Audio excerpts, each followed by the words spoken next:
Y bueno, pues hoy es Día Mundial de los Humedales. Desde el año 1997, el 2 de febrero, se conmemora el Día Mundial de los Humedales, una celebración que busca crear conciencia mundial sobre la vital importancia de estos ecosistemas. Estas son zonas de transición donde el agua se conecta con la tierra, áreas que permanecen en condiciones de inundación de forma temporal o permanente. Los humedales son vitales para la supervivencia humana y están entre los ecosistemas más diversos y productivos. Son cuna de diversidad biológica, fuentes de agua y productividad primaria de las que innumerables especies vegetales y animales dependen para vivir. Bueno, y precisamente porque hoy es el Día Mundial de los Humedales, hemos contactado a Gladys Aguirre, ambientalista. Bueno, que sí, vaya que sí conoce este tema y vaya que sí ha estado cerquita del Cañón de Fernández para hablar con ella sobre los retos y riesgos en la conservación del Cañón de Fernández en el marco del Día Mundial de los Humedales. La voz de los protagonistas. En Contextos. Buenos días, Gladys. Qué gusto tenerte aquí con nosotros en Contextos para poder platicar del Cañón de Fernández en el marco del Día Mundial de los Humedales. Te saludamos Manuel Cerrato y Marcela Pámanes. Gracias, es un gusto para mí que me hayan invitado en un día tan importante para todos los laguneros. Exacto, Gladys, y justo ahí es donde queremos colocar como la inquietud. ¿Realmente estamos conscientes de esta importancia? ¿Y por qué es tan importante el Cañón de Fernández? Fíjate, cuando tú empezaste la explicación, nos decías que se celebra a partir de 1997. Ajá. El Día Mundial de los Humedales por la Convención Ramsar, y cada año pone un eslogan, y el eslogan de este año para mí es así como la clave, y pone inseparables: agua, humedales y vida. Los laguneros no nos damos cuenta que nosotros existimos gracias al río Nazas, y el río Nazas en aquel tiempo era un humedal que llegaba hasta la laguna de Mayrac.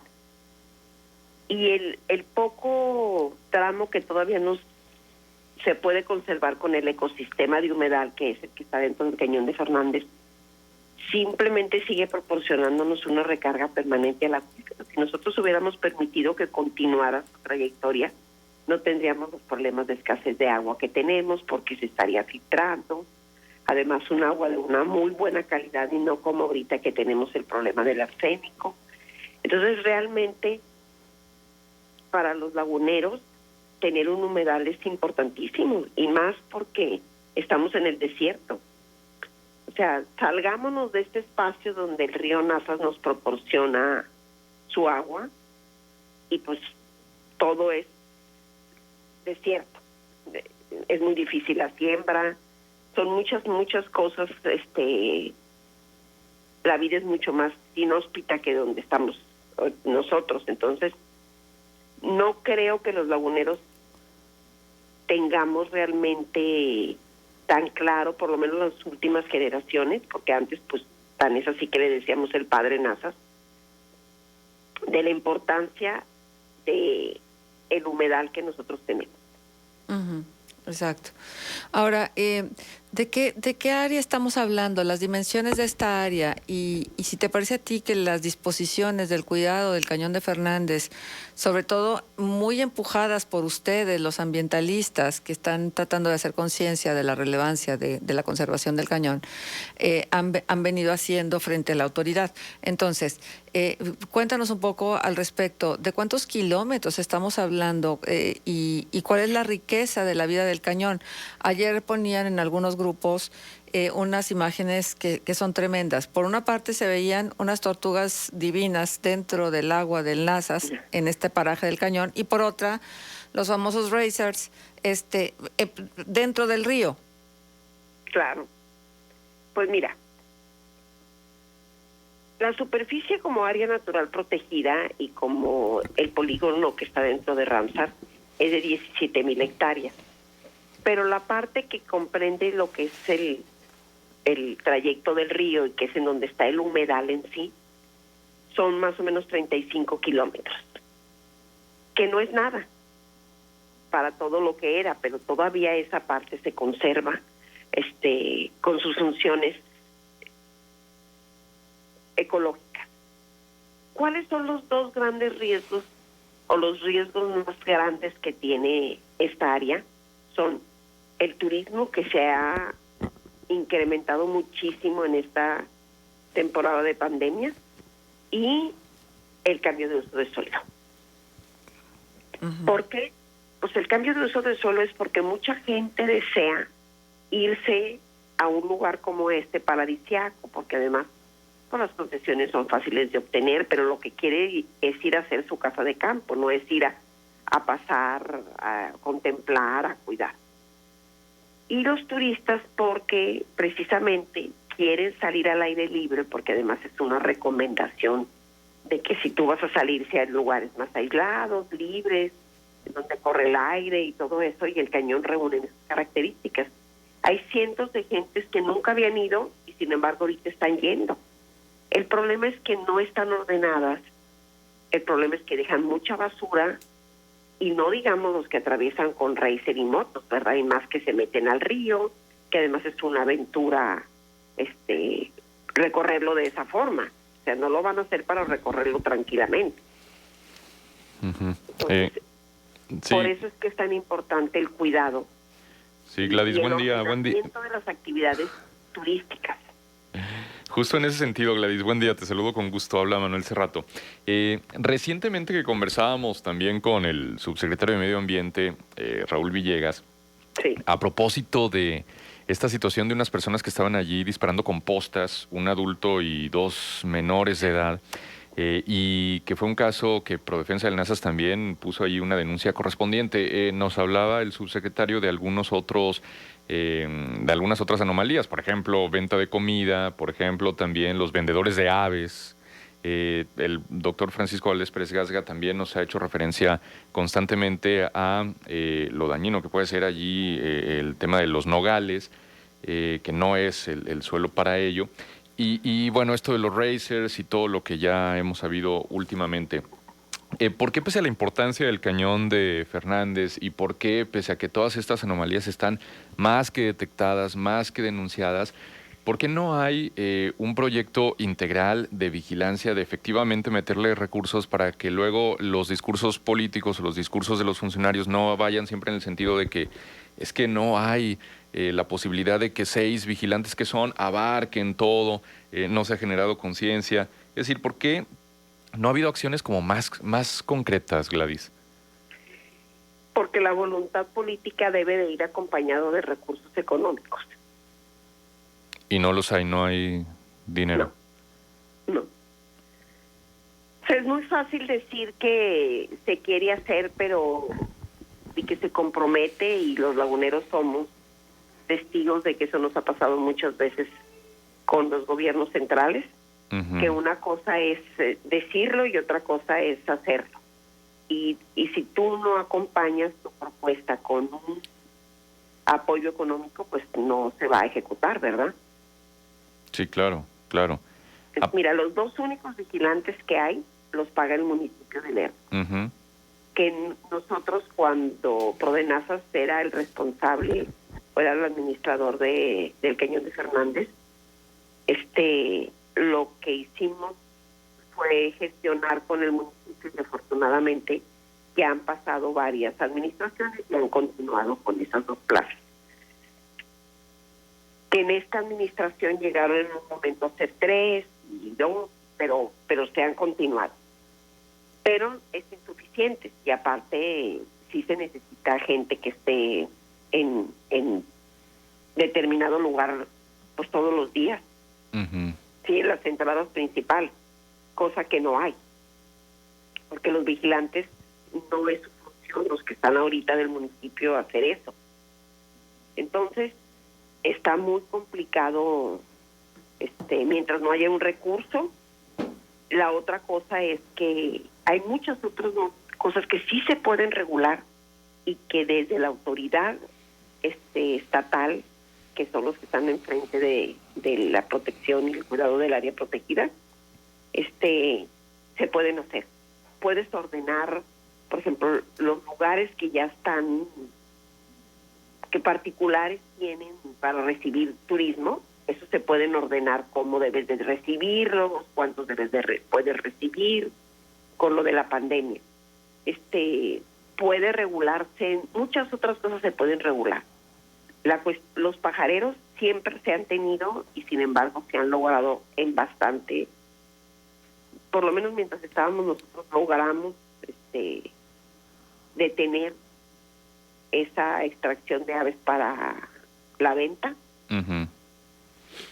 Y hay cosas que se pueden hacer. Por ejemplo, hay un consejo técnico para lo del cañón, donde nos citaron para ver las cuestiones de la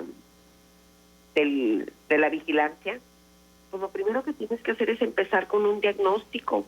Y sin embargo ahí nos dijeron varias cosas. La misma gente que venía de Profepa, de Durango y otros les dijeron, pues nos estamos reuniendo nada más para que nos digan ustedes que si estamos de acuerdo con las casetas. Y ese no es el proceso, tenemos que hacer más cosas y no nos han vuelto a citar. Entonces, se tiene que ser más eficiente con lo poco que se tiene que empezar a preparar a la misma gente de las comunidades para que puedan ser vigilantes y tener una oferta turística diferente, y se tiene que tener recursos para implementar la vigilancia permanente, las casetas. Entonces, claro. esos son los dos caminos que habría que seguir para que esto funcionara mejor. Por ejemplo, nosotros como Prodenazas o como observadores de aves, del grupo que se ha formado, nos piden que mandemos un oficio con 5 días de anticipación, que mandemos el reporte y todo. Y va uno cumpliendo con todas estas especificaciones, que va a observar aves, que va con todo el respeto y el cuidado, y que no nos metemos, ni movemos ninguna piedrita, ni nos metemos por caminos que no se deban de transitar más que a pie y cosas así. Y nos encontramos con 20 gentes acampando en un lugar, con los racers, con las motos. Entonces esa incongruencia de que no, a unos nos pidan tantas cosas y a otros no se les pida nada. Claro, por supuesto. Bueno, ¿y cuál es el diagnóstico que se hace de la situación actual del humedal, Gladys? ¿En qué se tiene que poner atención y cuál será el futuro del humedal de seguir las cosas como van? Pues mira, yo diría 3 cosas principales. Una de ellas es el ordenamiento del turismo. Ese es indispensable, porque además la tendencia mundial es que a las áreas naturales va a incrementarse mucho. El segundo es el ordenamiento del cambio de uso de suelo, o sea, realmente ver que eso no se incremente, que se cuiden, por lo menos las actividades que se han estado haciendo no crezcan. Y el tercero es lo que se viene con la potabilizadora, si se hace. Porque aunque cada gente que platica conmigo me dice que va a ser un gran beneficio para el cañón el que corra el agua, no es cierto. O sea, tú vas a cambiar la estructura del cañón si el agua pasa en una forma más permanente. Algo que es muy importante y que simplemente permite que lleguen tantas aves y demás, es que tenemos esteros, no necesariamente tenemos corriente. Entonces, así como hubo un cambio en la biodiversidad cuando el agua empezó a correr en meses que no eran los que históricamente había corrido por las compuertas y el ciclo de riego, va a pasar lo mismo ahorita.